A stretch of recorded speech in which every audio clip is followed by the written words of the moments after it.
what's happening out there these days, it's everything to understand that we have lovely people that have such wonderful messages that we're here for. It's not about me, it's not about the movement, it's about the people that make up the movement. You guys are part of that. Put your hands together.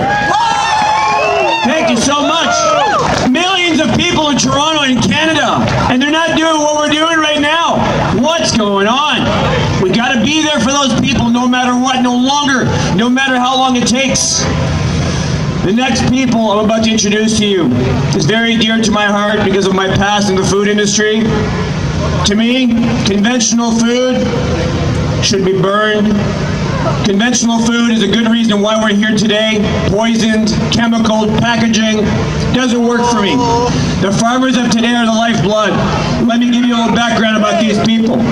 J.P. Gurrell is a regional farmer active in the Ontario food scene who founded Samsara Fields Organics with the intention of bridging urban consumers and rural producers through locally sourced, sustainably grown food and produce.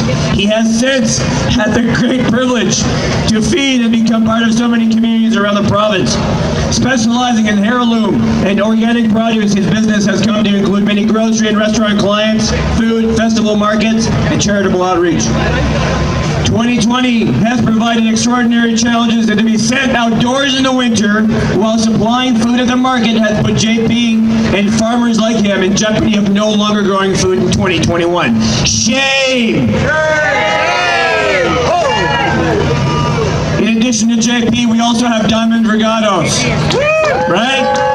This lady here is someone who decided in the second chapter of her life that she wanted to make sure that there was a way for everyone on planet Earth to eat through technological advances. She created a vertical farming model so her intentions would feed the world in a sustainable way. She secured a multi-million-dollar grant for her and her business partner of Agroponics Vertical Farms, but as a result of the government lockdowns worldwide, the grant has been prolonged indefinitely. Through necessity, she decided to team up with organic farmer JP to take the food he had grown and create nutritious food products. Diamond invested heavily in food processing equipment, and she and JP teamed up at farmers markets to sell these products. However, once again, within 2 weeks, the Ontario government shut down the indoor farmers market, and JP and Diamond were told to sell their goods outside in sub-zero temperatures with all the other local farmers. This was her breaking point. Look at that face. Her breaking point. After 3 iterations of trying to make her own way, she's set to go bust again unless we do something about this. So Diamond and JP are both coming out here to update you on their plan to save our farmers and get farmers markets open again, because real food is essential. She and JP are not backing down on this, and they are drawing the line. The line Canada agrees with this. Without our local farmers, we are finished. And we will not let them do this alone. Anyone here want to help support local farmers market? Put your hands together for Diamond and JP.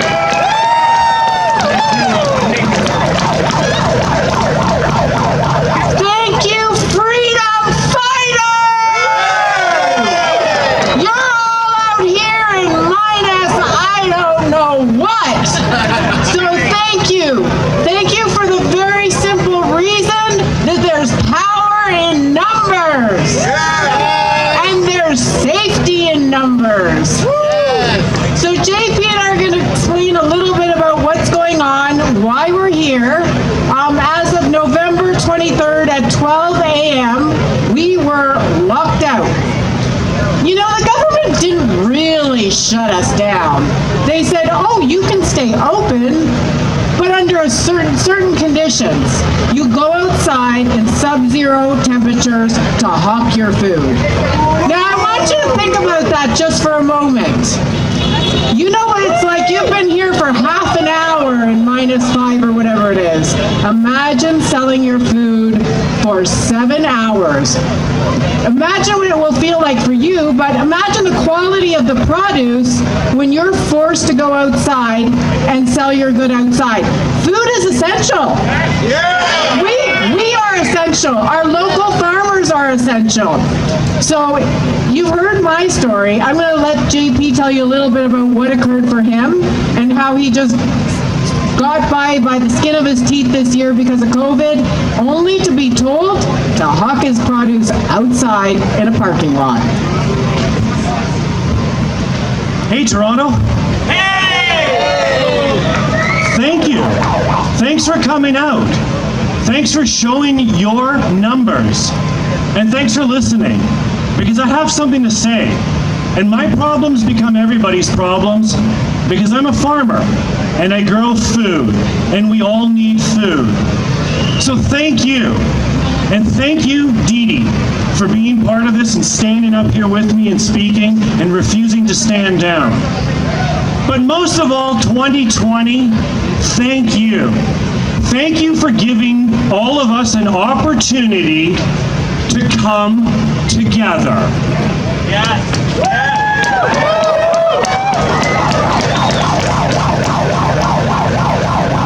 To grow my food, I rely on workers that come from Mexico.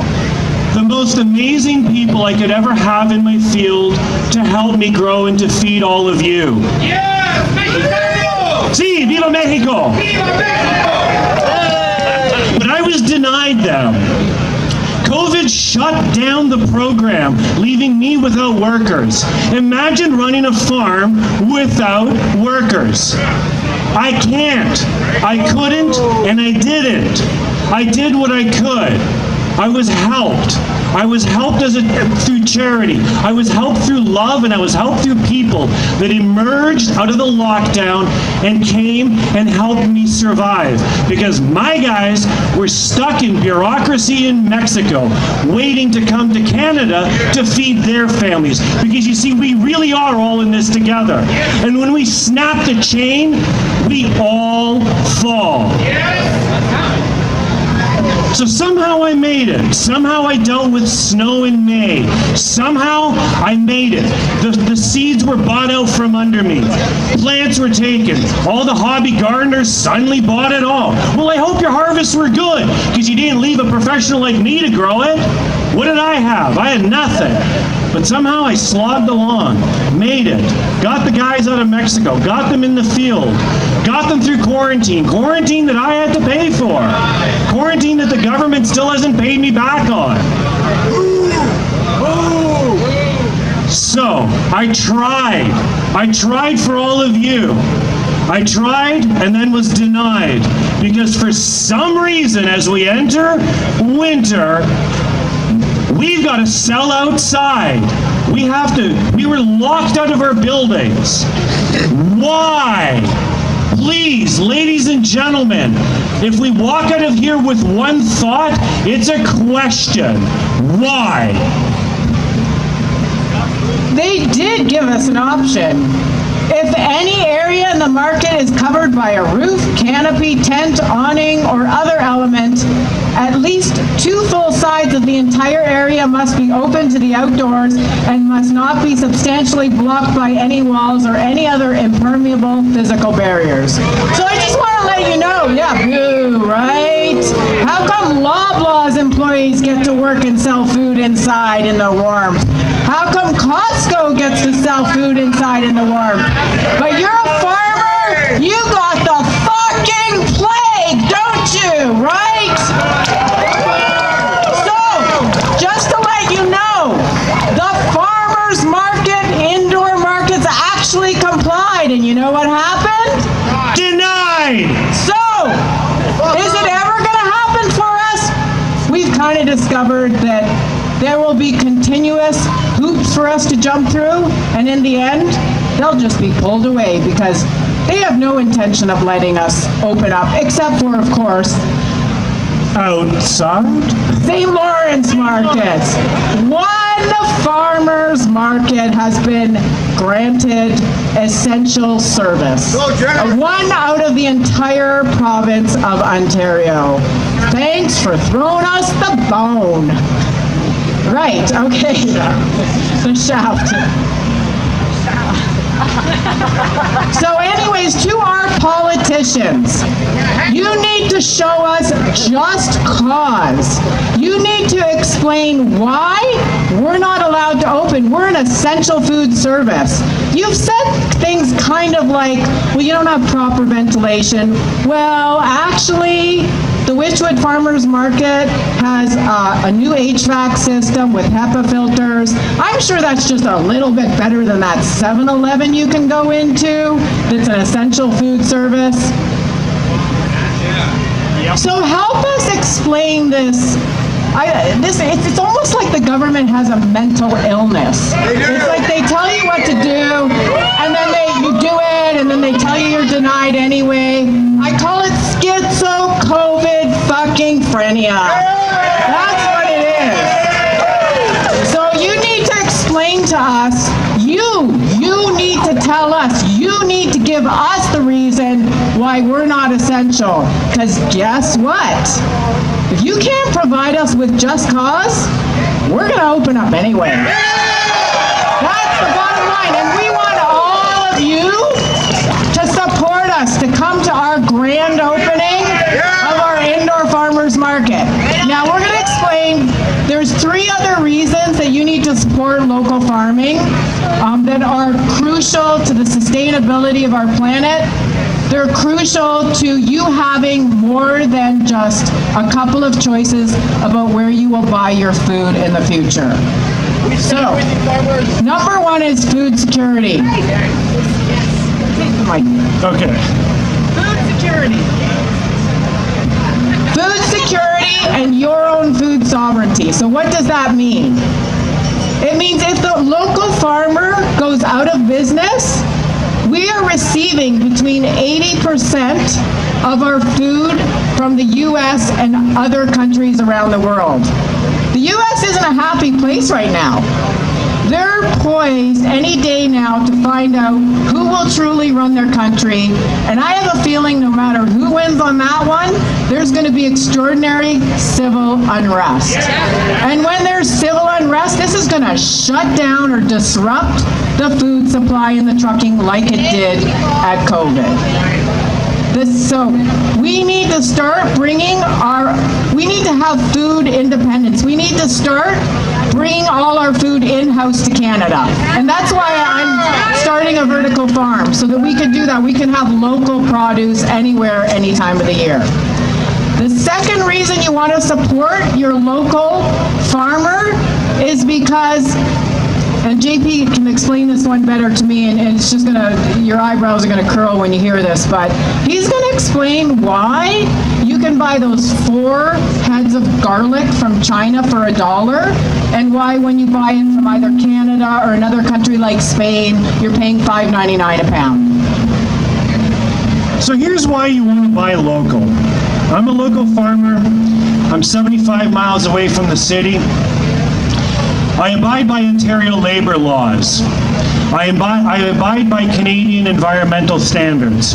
I am certified through EcoCert Canada. The accountability of what I do, it's very traceable. You know who I am. You're dealing with me. When you buy garlic from China, who grew it? Slaves! Bingo. DDT still in the ground. To boot, our own federal government subsidizes the bunker fuel. Bunker fuel, absolutely filthy diesel fuel burning across the ocean in international waters to cheaply bring us imported garlic at 4 heads for $1 from China to compete against me and all of the local growers. Well, guess what? We're not going anywhere. We're here. And if you lock me out for the winter, I'll make one promise to you. I'll stand and freeze so that all of you can eat. All right. And the third reason is destructive free trade agreements. I'll tell you a quick story because we have to wrap up. My friend Peter's a trucker. Here's a story he told me. DeDe, I picked up a load of tomatoes in Ontario, drove it to Texas. It cost me $6,000 in fuel. He goes, do you know what I brought back? Well, I said, no, I didn't even know you brought anything back. He said, Texas tomatoes. What kind of craziness is this? This is destroying our environment through these free free trade agreements. So we want to ask you all to support us. If Ford, you have a choice. You have the ability. You've given us lip service. Your lip service has said something like, I feel for the small business owner. But now, you need to draw your line forward. This is specifically for you. Because you have the opportunity to sink us or support us. Only your actions are going to dictate your true intentions. And guess what? If you try and sink us, once again, we're putting you on notice. We will be opening up anyways. So we're scrambling to get a website up. We want to keep you all in the loop. Indoorfarmersmarket.ca. Please visit there in a couple of days. We're going to have more information. We're putting the government on notice. We're gathering up signatures. We will make this happen. Thank you, everybody. Thank you, Toronto. We will see you again.